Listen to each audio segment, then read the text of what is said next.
Awesome. Awesome. Oh, Well, no. thanks, guys. I guess we'll start now. Thank you for coming. We have one, two, three, four. That's the ones I could see for now. I know there's a handful of people that's on the call, and I want to thank you guys for jumping on, and of course, want to thank Lisa for jumping on and giving us, letting us interview her, not interrogate. I sure hope it's an interview. The interview about her, her journey from healthcare to Salesforce, and I'm sure she has lots of nuggets of wisdom and lessons learned that we can all learn from. So, thank you again, Lori, for giving us this platform that we're able to do this. So, we're always thankful for that. And so we'll start with the first question. Dun dun dun. Right. All right. So, can you tell us about yourself and your role, what your current role is in your job? Absolutely. Yeah. So thank you so much for having me.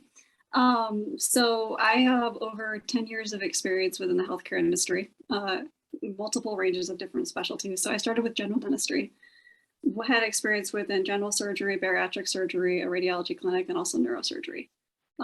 So after I pivoted from healthcare, I now have a position as a business analyst with Deloitte. Awesome. Awesome. And I guess the next question is how did you land that job, right? So that was kind of like that. We're transitioning to that. How did you? How did I get a job? Where you are exactly. Right. Yeah. So I actually, big elephant in the room, right? Right. So I actually heard about a program that Deloitte was offering through one of my colleagues with a career development program I had enrolled in called Talent Stacker. So through Talent Stacker, one of the colleagues mentioned the Salesforce Consulting Select program. And at that point, I was really just like diving into anything I could as far as Salesforce goes, because I was so new to the ecosystem. I didn't really know what it entailed. I was just trying to take all these courses and all these programs, and the Deloitte Salesforce Consulting Select program happened to be one of them. Right. At the end of the program, you could apply. And I applied and was happy to accept a position with them. So awesome. It was through a program. Yeah. Awesome. Awesome. Yeah. Just quick. I was actually in that same one that Lisa was on. So I'm very familiar with the whole process. It was so cool. I remember we even made, I think there was we had a chat on Facebook. Yes. Yeah. And we were like, oh my gosh, somebody got hired. I was like, I think it was Lisa. I think she said something like she had like really good feedback, and I was like, oh my gosh, that's so awesome. So I'm so glad that you landed it, and then here you are now, and then we're talking, and that's awesome. Yeah, thank you. Right, it was great to be in that event with you. Definitely learned a lot from the program for sure. So yeah. Okay, so with that, I mean, we kind of already covered. It's like, what was your healthcare job before? But you already kind of covered that. So we'll just go to the next one. So what was the impetus of the transition? Like, what kind of made you want to go with question. Salesforce? Yeah, for so long.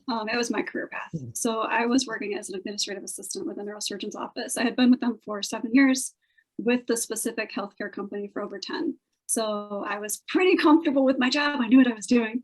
And I was looking for an opportunity to grow after I had earned my bachelor's and 2 certifications. So I earned a CompTIA certification and then also my project management professional certification. And after that, I was looking for an opportunity to grow and was running into a few roadblocks with some of the positions I was applying for due to some of the experience they wanted. So I was like, oh man, what can I do? How can I make a pivot and just shift into something? So I listened to a lot of podcasts, and some of them are finance related. So you probably know where this is going. Yeah. So Choose FI was a podcast I was listening to. And on that podcast, Anita Smith was talking about her transition from the hospitality industry to Salesforce with really no previous experience from Salesforce. So I was like, oh, this is interesting. So I started looking into it, and I was like, if she can do it, I can do it too. So at that point, I was looking for growth within my career, and then also the ability to make more money. I mean, that's part of it too. So with that, I was able to take the leap and sign up for the Talent Stacker program, and that helped me gain the skill set and the knowledge base and the community to help me get my next job. So Awesome. That's so cool. Yeah, everybody has like a different path, right? Like, Yeah, it's the beauty of it, right? You can again, come from again, anywhere. again, shared experience. I was also a talent stacker, right? And Mhm, so was Lori. mhm, So yeah, no, it's basically all the same mindsets. mhm. And it's disclaimer, it doesn't have to be that way, guys, but it's if there was a way for you, that would give you a streamlined way to get into the system, that's something to think about, Mm. and something to really consider. And they also have a couple, I know they released some podcasts recently also. Yeah, It's I've really started listening good. to them. They're good. Yeah, Salesforce for everyone is actually really good. Mhm. So next question, dun dun, is, so what was your fears like? Of course, right? You're coming from something that's completely different, healthcare, and now into tech. So what was your initial fears? Kind of like, did you have any doubts, especially, as you're going through Trailhead and they're like, oh, follow this. And you're like, I don't know what's going on. I'm just following what they tell me to do. Yeah, so great question. My fear was not getting a job. So I was following along some advice where once you take the dive into Salesforce and you're looking to make that kind of a pivot, you want to build your LinkedIn profile, your following, make sure people know that you're out there looking for a job and building your skill set. So I was doing that while I was studying. And part of my fear was, I'm telling everybody that I'm doing this on LinkedIn. What if it doesn't work? So that was one of my big fears, right? Like, yeah, Same here. for sure. It's like, I don't know what this is gonna work, but I'm just doing what they tell me to Yep, do. yep. So like that whole thing right there was definitely something that was in the back of my mind for sure. So Oh, absolutely, absolutely. And so, again, it's basically almost like a leap of faith, right? Because you're trusting that this works out, and putting all this time and resources invested. So yeah, no, that's definitely that's especially for people who are transitioning, and which I think most of us here are. That's a big fear, because like you said, you were in one industry for so many years, and you get comfortable, you have seniority, you have like, you don't even think about it sometimes, right? you know what you're uh doing, exactly. you know. Sometimes you go to work and you got home, you're like, wait, what did I do today? So it invokes a lot of fears, but like you said, just kind of take it day by day, trail by trail, what they say, right? Yeah. And so yeah, I guess it's related to this, is what were the challenges you faced while you were getting your first cert? Well, surprise, surprise, I don't have a Salesforce cert yet. Wow. Yeah. So I was hired on with Deloitte without a Salesforce cert, and that was not my plan. Let me just be clear with that. So I was at Yeah, that point, just looking for an opportunity to learn and to absolutely. be able to grow my knowledge of the ecosystem. In hindsight, would I do it that way again? Probably not. So I would probably want to get certified before I got a job, but that's how it landed. Yeah. So kind of like the difficulties or the challenges that I have faced so far with the certification itself stem from, as you mentioned, Ray, the trailhead path, the gamification of it. And you go through it, and do you really retain it? Some people do. For me, I didn't really. So I was having a little bit of a hard time retaining what I was clicking through on the trail. And I know that some folks have that experience as well. So I just wanted to share that that's not uncommon, right? So, it's just like starting to create that habit, and you're starting to recognize things and recognize terminologies and pictures and where you go for what.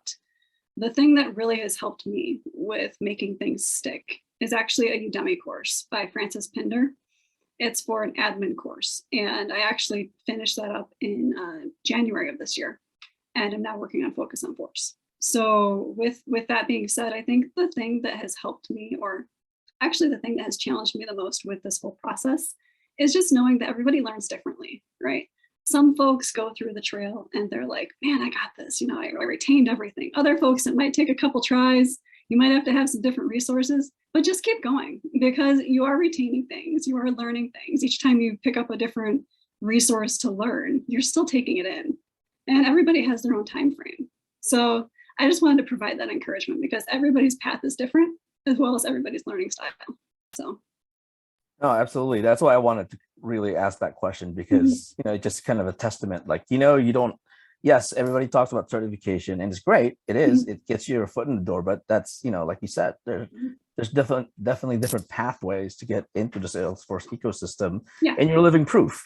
Mhm. And one thing that I know I've learned is that it's what, especially when you go on interviews, is that there's, I think I've told this a lot of people, but is they already know you don't know a lot.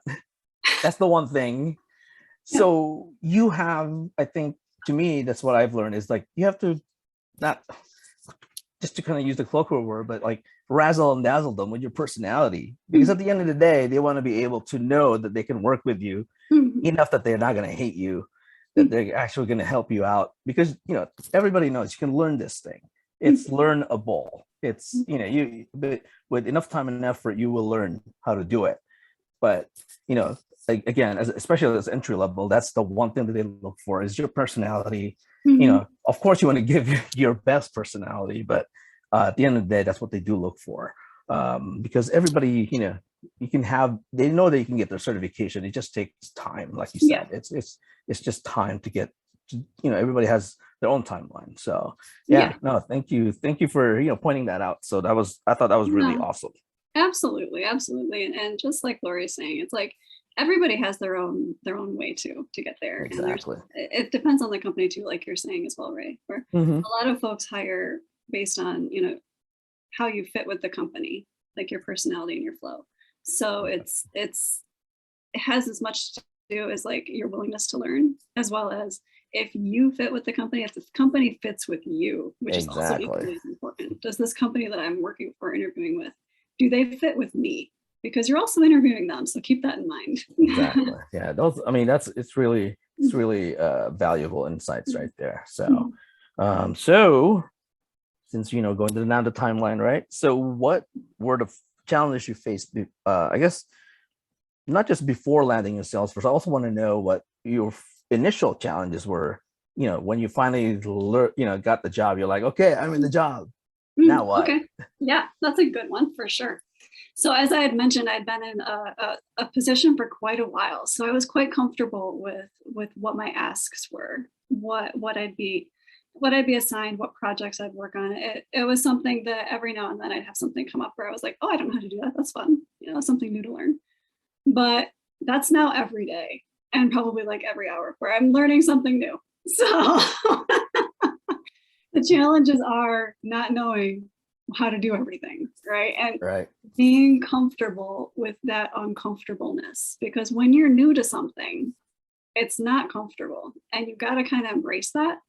And that's something that I have been working on. And I didn't realize how uncomfortable it was because I had been at the same job for so long that now I'm just like diving into this different thing. I'm like, oh my gosh, I don't know everything. And this is very uncomfortable. So. Right. I mean, this is testament. I mean, I'm sure most of our introverts, so it's like, just even doing this that's also another way of conquering fears and stuff. So yeah, that's definitely really cool. So I guess the next one was like, how was the job application? I mean, I'm asking this because I kind of already knew how it happened, but can you tell us basically how the process was for you? Was there like tech assessments? Were there like soft skills that they were testing for? So if you can just give some insight into that. Yeah, for sure. So with each company, it's a little different with their hiring and interview process, right? So for this particular program, the Salesforce Consulting Select program, they had certain things that they did to interview people. Some companies do a technical assessment. I did not do that. So for me, it consisted of 2 behavioral interviews and a case study. So long interviews and then intense case study. And I had not done a case study prior, so definitely YouTube was a help on that, to how to attempt it and how to approach it. So if you have any questions about how to do a case study, look at my LinkedIn profile, and there's a post in there about a recommended McKinsey course. So always happy to share any kind of a resource like that, right? So for me, it was behavioral interviews, and the key for those, I feel like, was to be able to take the time to think about questions that you have for your interviewer, and then also prep what you're going to say. for the most part, you can expect what they're going to ask, right? Like, tell me about yourself. Like, what's your experience? All those kinds of good questions. So practice what you say ahead of time, just so it flows and it sounds natural and easy and right. And so then also the other piece was that I researched my interviewers prior to the actual interview. So I was trying to find some commonality between these people, whether it be we went to the same school ages ago, or we have the same influencer that we like. So something like that, where you can have some kind of a commonality, where if it comes up in the conversation, you can easily insert it, so that it shows that you have like done your homework. So those would be some tidbits of advice. Yeah, no, this is exactly. No, it's I love that you said that, because that's the one thing that we do forget is like, there's this friend, I call it my friend. I have this friend called Google. It gives me all the information I need. And it's, you do have to show your research. It's kind of like, when you're learning Salesforce, the same thing. If you don't understand something or you're curious about something, you can search. That's the one thing that's probably a skill that nobody talks about, but it's very much used in the industry, is be a Google master. Absolutely. Google master. Google your way through life. Yes. Exactly. It's so true. It's crazy, but it's so true. Yeah. So yeah, no, thank you for that. And that McKinsey, I'm really interested with that. What's that McKinsey article? I'm sure it's in your LinkedIn. McKinsey YouTube. Yeah, it's on my YouTube as well. Or not my YouTube, my LinkedIn. It's on YouTube, but you could always find the link through my LinkedIn posts. It was a really great resource where they talk you through what to expect with a case study, and how to approach it, and to kind of know what the asks are, and to give you the expectations ahead of time. So for me, I watched it probably like 4 or 5 times, just to kind of get an idea of what to expect, because it was so new, right? Right. So, yeah. Oh yeah, that was the other thing I was gonna. Oh, thank you. You reminded me. Is I know a lot of people, especially in the healthcare, right, in the industry, everyone's like, oh, they know my skills, so once I go to an interview, I'll just wing it. Do not ever wing it. Do not. I'm telling you, do not wing it. If you can practice with people, practice it until you can get it down pat. Like what Lisa was saying. You practice or you rehearse until you know it. Just so, because once you talk to somebody, especially an interviewer, if they can hear that you're like that's not good. It's not a good look. So that's just that's something I also picked up, that I had to do that. Practice so many, like I have canned responses for possible questions. So it's good to have prepared, because for me, it kind of makes me have a little bit of a relaxed state, right? Exactly. Where you're not as nervous about it, where you can be in the moment and exactly the replies. And, just be in the moment, and you can kind of like, once you get to where you're in the interview and you're thinking about how can I make this even better at the same time, that's how you're like, I've practiced this enough times. Mm-hmm. So yeah. So next one, here we go, is all right, I feel like you should have some sound effects. All right, dun dun dun. Right. So next one is, what skills in your healthcare former positions have you seen that translates really well in Salesforce? Yeah. Soft skills are key. So with being in the healthcare industry, a lot of us have empathy, right? So we're looking at things from the patient perspective. If you flip that and look at it from the client perspective, that's a way that you can utilize that skill. Communication is also key.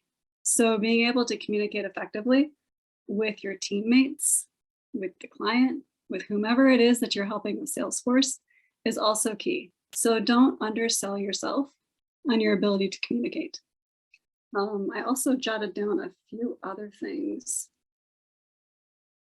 So the ability to be likable and personable, just to be able, you're spending so much time with everybody, right? So you are spending usually more time with your work family than you are with your family.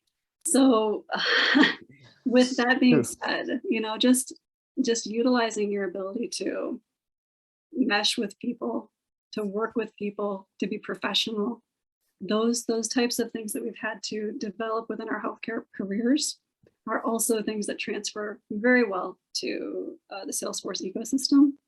Attention to detail is also key.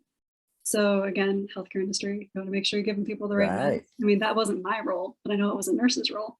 But mine was more of like a admin role. So I had to have a lot of attention to detail when I was helping the providers or the management or the staff. So attention to detail is also key to be able to see, oh, that button's not on the right spot. Yesterday we talked about the button being on the left. Now it's on the right. So like those kinds of things that can translate very well into the Salesforce industry. So make sure that you kind of think about that when you're looking and when you're interviewing. Bring in those soft skills and really sell those, because those are not necessarily as teachable as like the hard skill of Salesforce. So that would be my feedback to that answer, Ray. That's awesome. No, those are great answers. Those are great answers. By the way, thanks, Lori. We'll see you in a little bit. Oh yeah, she had to exit. Okay. So yeah. But yeah, no, those are great answers. And to me, that's I champion the healthcare industry just because, first of all, like you said, we have to, especially in healthcare, we were client facing really, right? You're dealing with different people, different patients, and you have to learn, this is, especially if it's a nurse or someone where you're dealing with patients, you have to know their patient history. You kind of be cognizant of that. You have to know what was the past, what was going on, what the procedure was, and how they're, how you're getting the patient to get back to normal. And so those, and then on top of that, is you're working with other people, other nurses, other healthcare workers. So yeah, those are skills that you pick up along the way. That doesn't sound Salesforcey, but it translates really well, because you do have to still, even if most of the Salesforce jobs are remote, but you still have to have those personable skills to transfer over to be able to work with other people. And of course, being in the healthcare field, most of us have to take a lot of hard science classes. So I know for sure most of us can learn Salesforce, because if you were able to pass organic chemistry like I did, I'm like, that's my thing sometimes. If I can pass organic chemistry, I can learn this. So yeah, those are some of the insights that, it's great that you pointed those out, because it is the soft skills that would really set us apart because of the patient care. Healthcare is about caring, and you're still caring to the client and whatever you're working on. So yeah, no, that's really great insight. Okay, so what was the next one? Oh, okay. So how did you adapt to your Salesforce tech job once you made the transition? I feel like it's a transition. Like you said, it is a transition. It's not just something you snap your fingers and you're there, right? So no, seriously. Yeah. So I feel like for me, it's a process. I've been on a few different projects since I started with Deloitte in September of 2021. And each project has been different. Each role has been different. So there's been a lot of ambiguity when it comes to what you're doing and how you can help. So for me, being able to adapt to different situations, different asks, it's kind of like a flow, if you will. Forgive me for using a Salesforce term. I like that, actually. Right. Cool. To be able to transition into the tech industry. So I would say that it's not like you're going to have day one where you are instantly comfortable with everything you're doing. So I would say give yourself time to adjust. Give yourself time to get into the industry, to take in the knowledge, to learn, because you're still going to be learning when you get your job. So. Yeah, that's one thing guaranteed for Salesforce is continuous learning. It never stops, never ends, I don't think. Thank you for that. And again, I just want to reiterate the adaptability component. Really, I think it's key. Speaking for myself as well. Yeah. So I just want to ask: are you working remotely or are you working hybrid? Because there's some. I know those are big questions. Like, are we going to be working remotely, hybrid, or? Yeah. So with the company I'm with, it can vary per project. The project I'm in might have some travel in the future, but right now I am remote. So Awesome. Awesome. That's great. I love the work, the whole remote thing. Believe me. I guess the next one was, how was the office culture compared to the healthcare culture? I think we kind of touched upon it, but if you want to go ahead and reiterate, that'd be awesome. Sure. So when I was with the practice before within the neurosurgery office, I was the only remote worker. Most of the folks were in the office until COVID, and then COVID hit and everybody was remote. So the fact that people were more remote at that time made it more of a community.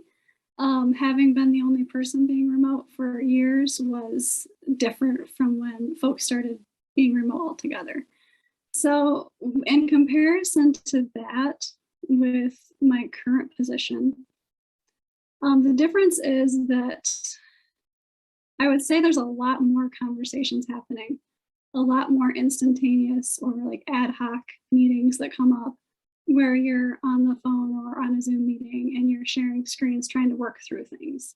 There's a lot more community when it comes to working through issues and solutions and brainstorming. It may just be the culture of the company that I'm with right now, but most of the people are happy to jump on a call with you to be able to help you work through a solution or an issue that you have that's going on, so that you can, either bring forward what's needed for the client or for the company. So the difference is that the company I'm with now is built to be remote. So they have all sorts of resources in place. The company I was with before, they weren't necessarily built to be remote. So it's just a little different. The overall company itself, for people who are working there within where I'm at now, is very inclusive and very open to learning and to asking questions. They encourage asking questions. So that's been something that has been very beneficial as being a newbie. That's absolutely true. That's absolutely true. I guess what the next question should be, so what's a typical day in Lisa's work day? Right. Yeah. So I guess I work for a large consulting firm.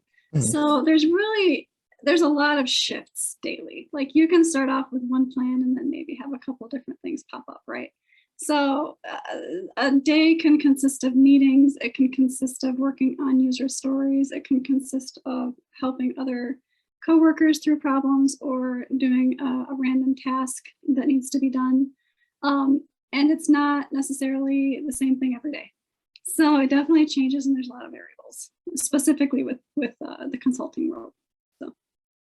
No, I only laugh because it's the same exact deal for me. So it's just is like, it really? oh yeah. Good, like good you have one thing, like you're like, oh, this is how it's gonna be, and it's like, up. At the end of the day, you're like, whoa, that's not how I imagined it to be today. Exactly. So yeah, there's definitely continually changing and shifting, and it's just it's just the nature of the business, I think, just because we're learning, and and yeah, again, the ohana is just really very giving and helpful.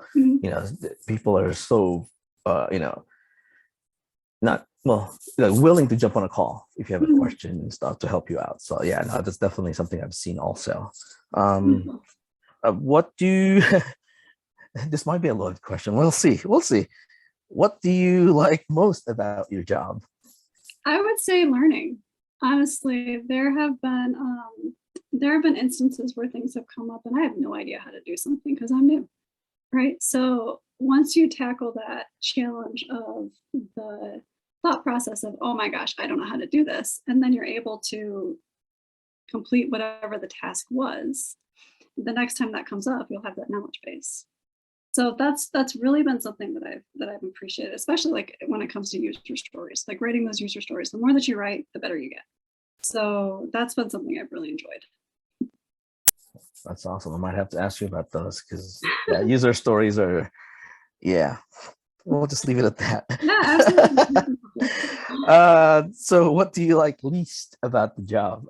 That's the more loaded question, right? Right. So I can tell you that I am a creature of habit.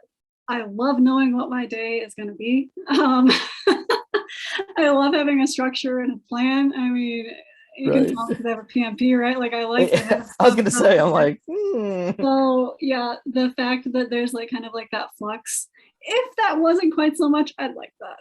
But overall, That's fair. I'm really grateful for my position. So Awesome. Awesome. No, that's great. That's true. You know, especially type A, right? Type A is kind of like you have to go this way, and it's like, oh no. So yeah, I like that. I really like that answer. So I guess what is your personal growth trajectory?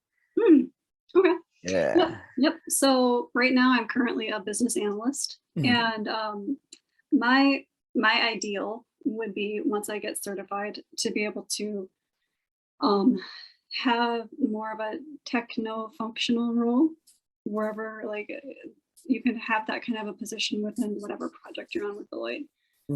So some of the positions are more geared towards being able to have more of a role where you're able to kind of get your fingers dirty with Salesforce. Right now, my position is functional. So that would be my next step, if you will, would be to like dive into the org and be able to do those modifications. So after that, I would love to be able to get like a couple certs under my belt and then be able to work within like the healthcare industry, which is also a possibility within Deloitte because they have a couple different Right. you can go into. So Yeah. then Yeah, eventually that's like awesome. utilize my project management. So Yeah. that'd be my career path. Right. No, it's awesome. Yeah. One of the things is the health cloud.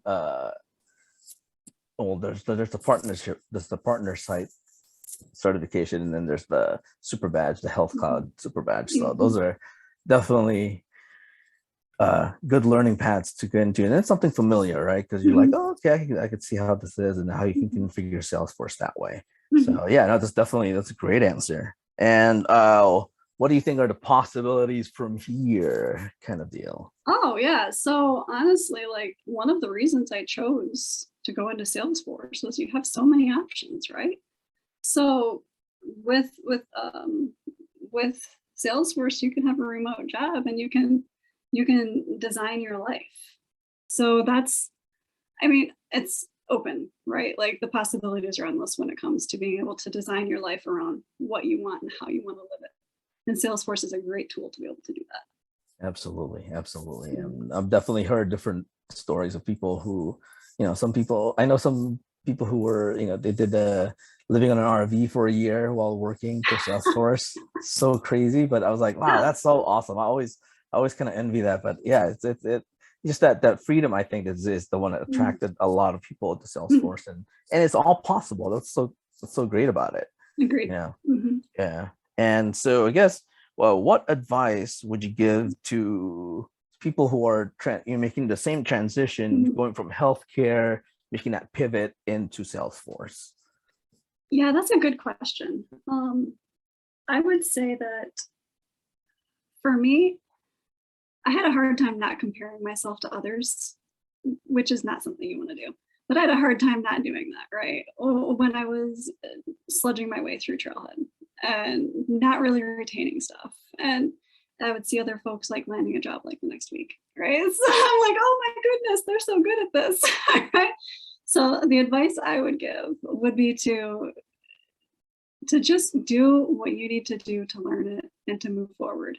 And each day, if you make progress with one thing, that's a win, right? You don't have to be going through like 5 trails a day. If you don't have the time, because, a lot of us are working full time trying to do this on the side, and then life happens, right? So if you're able to make some kind of progress each day or like week, that's progress, and that's you making an effort to change your life and to move forward and to make this pivot. So be graceful with yourself, or gracious with yourself, I would say, and not compare yourself to others. That's what I would say. That's a great answer, especially if coming from someone who was a type A. So I know that struggle was real for sure. Like, oh, why is he doing that and I'm not? So no, I totally relate to that. Wow. So we've kind of gone. I got a couple of questions for you. It's kind of off script. Okay. Off script. Oh no. Oh yeah. No. Here we go. So Lisa, what do you do outside of Salesforce that's not Salesforce C at all? Oh my goodness. Okay. So I like to be outside. Anything outside, honestly. So I've recently been working in the garden because we're like, maybe it's going to stop snowing eventually. I'm in Michigan. And so the other day, but I really like being outside, getting my hands dirty, and it could be just anything, being outdoors, being at the beach, anything like that. So Awesome. That's good. I mean, I didn't want to rub it in, but I'm from LA, so we don't get those snow. I'll send some snow your way. Let's see what you say. No, it's cool. Yeah, you guys can keep that. No, it's good. I hear it's fine for you guys, and you guys, that's great. No. Last one. Sure. If there was a book or a quote that you kind of live by that kind of got you through the whole, making this whole transition, what would it be? You could either put both a book or a quote, or quotes, random collection of quotes that you kind of go with. Just open, sure, whichever. Sure. So I'll answer both.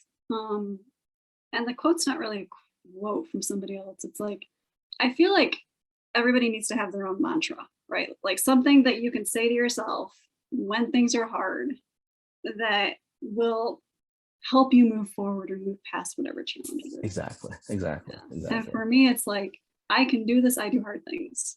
So when I get to a point where I'm just like frustrated or stressed or things are really hard, I think back about other challenges I've had in my life, and I'm like, try and put it in perspective. I can do this. I do hard things. I'm going to move forward. This is not that big of a deal. We're just going to take it one day at a time. So that would be my quote from me. So it's great. It's good. It works. Yeah, I would just encourage you. You know what I always say? If it works for you, then it worked, dude. That's all that matters, right? Yeah, and I would just encourage folks to kind of like take that and run with it too. Like find something that speaks to you, whether it's like your own mantra or your own way of thinking, or something that you find that's encouraging. Be able to have that in the back of your mind so that when those instances come up, that you can really dive into it and grab onto it and believe it. Right. Okay, a book. This is going to be a bit nerdy. So I mentioned Choose FI, right? We're in healthcare. We're all nerds here. It's all good. So A Simple Path to Wealth is a book that actually changed my life. So a friend of mine actually shed the light on this book for me. So I took that book and I listened to it twice, and it talks about how to manage your money, how to grow your wealth, and how to just like invest in the stock market. And for me, so for me, I hadn't really had that kind of an experience before with reading that kind of material. And this was when I was still with my healthcare position. So I took that knowledge base and I ran with it, and I was like, man, this is a great book. And I just keep like trying to have other people read it or listen to it on Audible. But it's A Simple Path to Wealth by J.L. Collins. So Yep, A Simple Path to Wealth by J.L. Collins. That's one of my favorite books. Again, I also have that on audio, and in my old job, I would also listen to it. Like, gosh, I mean, I was in LA, so I'm in traffic a lot. So I listen to that a lot. Like, that book is so awesome. So Simple Path to Wealth. Yeah. I call him the godfather of finance. So it's cool. He's really good. Really good book to listen to. For sure. Yeah. So that's all the questions I have. Does anybody have? We'll open the forum. Ask Lisa whatever you want. Well, what if she's willing to answer, of course. Yeah, I know a couple folks had to drop just because it's getting a little late. Right. So if anybody has any questions, feel free to voice them. Give it like 5 to 10 minutes, and and then we'll sign off afterwards. Mm-hmm. Well, mine is less of a question and more of a thank you for sharing your real experience, because I think that a lot of the time, I mean, the community in general seems very open with the realistic portion of things can be hard and everything does not come easy. But it's nice to hear that, you struggled. Yes, it was a difficult thing for you to do, and you're still like studying to take the exam, but you're out there, you're being successful, you're making progress. That's awesome to hear. And it's nice to know that it's not just like one smooth, here we go, now I'm done kind of situation, because I think it's hard. Yeah, thanks so much, Ashley. I really appreciate you saying that. So I'm glad that the story resonated with you. Absolutely. Absolutely. Anyone else would like to share thought, question? I would take the crickets as a no. Okay. But I will put it out there, like if you're not comfortable raising a question in the group, feel free to reach out to me on LinkedIn. I'm on LinkedIn, so feel free to reach out to me and message me, and I'll do my best to reply. If I don't have the answer, I will point you in the right direction. So. Yeah, no, thank you. Oh, I forgot, guys. So I have, that reminded me, these are QR codes that you can use your phone. You can put your phone right next to it. And that's where my LinkedIn and Trailhead profile is also. So feel free to connect. You guys have any questions? I'm more than glad to answer some questions. I'm also now in the ecosystem, which is crazy. But yeah, well, thank you, Lisa, for being vulnerable and answering the questions or interrogations that we have. And I really enjoyed our conversation. And I'm sure what we talked about here and what was revealed will definitely help people sometime down the line. And I know someone somewhere will be like, oh yeah, I remember I listened to this one Zoom meeting, and it was this lady named Lisa, and that made all the difference. So it's always good. So, no, thank you so much for the platform and the ability to share my story. Honestly, it's all about just helping people in the ecosystem, and everything is just a little different for each person. So exactly. And I want to thank also Lori for giving us this platform to be able to do this. And thanks again, Lisa. I guess we're just gonna sign off from here. All right, great. And you guys everybody have a great evening. And get ready for the weekend. Sounds good. Take care. All right, take care, everybody. All right, bye-bye. Good night. Bye.